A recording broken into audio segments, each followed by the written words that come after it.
L'histoire de Tag Heuer, elle a commencé donc en 1860 en Suisse par la famille Heuer. Donc il y a eu plusieurs générations de Heuer qui sont succédées jusqu'aux années 90 où un groupe saoudien, Tag, qui veut dire technique d'avant-garde, a racheté Heuer.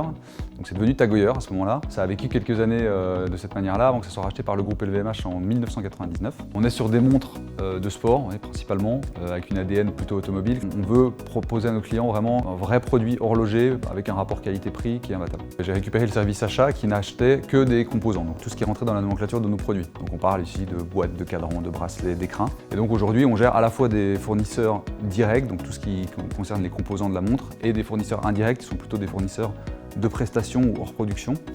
Et donc tout ça, ça représente 400-500 fournisseurs actifs, plus beaucoup de fournisseurs de rang 2 et plus dans notre chaîne de valeur. L'outil qu'on recherchait, c'était un outil qui nous permettait surtout de gérer la base de données documentaire des documents qu'on partageait avec nos fournisseurs. Faire du versionning, faire de l'archivage, faire de la signature en ligne. Et avant d'avoir un outil, on le faisait avec des mails, avec des fichiers Excel. Quand on devait rechercher les documents, ils n'étaient jamais au bon endroit. On pensait l'avoir fait, c'était pas fait, etc. C'était beaucoup de relances manuelles, donc on perdait énormément de temps et la qualité de la donnée n'était pas là. Il y a à la fois là-dedans beaucoup de besoins. Il y a des besoins qui sont à la fois réglementaires. Il y a de plus en plus de réglementation nationale, internationale sur ces sujets de devoir de vigilance, de mieux connaître sa chaîne de valeur pour des questions d'image et aussi de responsabilité pénale. Et puis il y a aussi des sujets qui sont des stratégies clairement d'entreprise. Quand on parle de décarbonation, on a fait nos premiers bilans carbone en 2023, on refait notre bilan carbone en 2024. On a besoin d'énormément de data de la part de nos fournisseurs qui sont une part importante finalement de notre impact en CO2. Et Attestation à l'époque, il a permis d'aller collecter beaucoup plus facilement de la donnée. On est parti d'un besoin premier qui était vraiment collecter juste des documents qu'on stockait encore une fois mal et qu'on ne savait pas versionner correctement,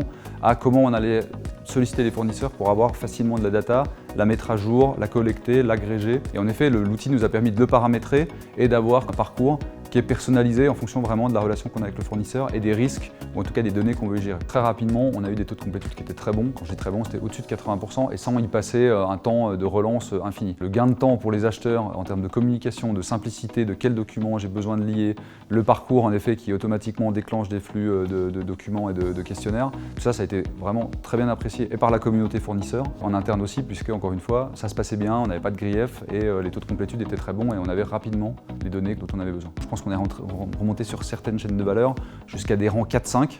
Nous on achète des composants, souvent métalliques, faut remonter jusqu'aux mines, ça correspond à peu près à ça, 4 ou 5. Et on va, je pense, encore via ce processus-là, découvrir peut-être encore plus en profondeur des chaînes de valeur qu'on ne maîtrisait pas aujourd'hui. Le vrai go live, il a été début 2023, je dirais 6 mois pour arriver à un taux de complétude qui était correct et une bonne utilisation de l'outil. Aujourd'hui, on est quasiment à 500 fournisseurs puisqu'on a onboardé dans un deuxième temps en 2024 tous nos fournisseurs indirects avec un chiffre d'affaires représentatif. C'est justement se servir aussi de Approvol sur tout le processus d'onboarding des fournisseurs. Donc aujourd'hui, il y a un flux documentaire qui finit par la création dans l'ERP de notre fournisseur. Mais cette création, elle n'intervient que quand le profil du fournisseur est complet et les documents sont signés sur Approvol. Et ensuite seulement, on a le droit de créer dans l'ERP et donc de lui passer une commande. Les communautés qui utilisent cet outil, aujourd'hui, c'est principalement les acheteurs, mais aussi des services comme le contrôle interne, et puis des services qui ne l'utilisent pas directement, mais qui ont besoin des données qu'on va y retrouver.